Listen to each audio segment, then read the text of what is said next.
একটা বিষয় শুনলে অবাক হবেন, এই রাস্তা যে রাস্তাটা এখন আমরা যাচ্ছি, এই রাস্তায় আগে সন্ধ্যার পর কেউ বাইরে বেরোতে পারতো না বা এই রাস্তা দিয়ে যেতে পারতো না।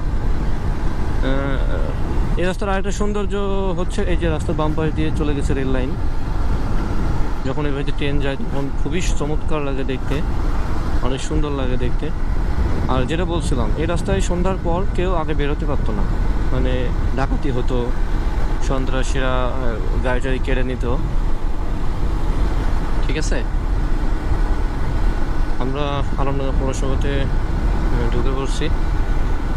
তো সন্ধ্যার পর এই রাস্তায় কেউ বেরোতে পারতো না। এখন বর্তমানে এই রাস্তার সিকিউরিটি খুব তৎপর, কারণ আমাদের পুলিশ ভাইয়েরা ওনারা অনেক তৎপর, এই বিষয়ে খুব সেনসিটিভ। বর্তমানে পুলিশ সুপার, তিনি অত্যন্ত ভালো মানুষ এবং অনেক সৎ। তো ওনার নেতৃত্বে এবং ওনার তত্ত্বাবধানে এই বর্তমানে এই রাস্তাটা রাতের বেলা প্রচুর পরিমাণে পুলিশ ভাইয়েরা টহল দেয়। তারা তাদের রাতের ঘুম হারাম করে এই রাস্তাটাকে সবার জন্য চলার উপযোগী করে তুলছে।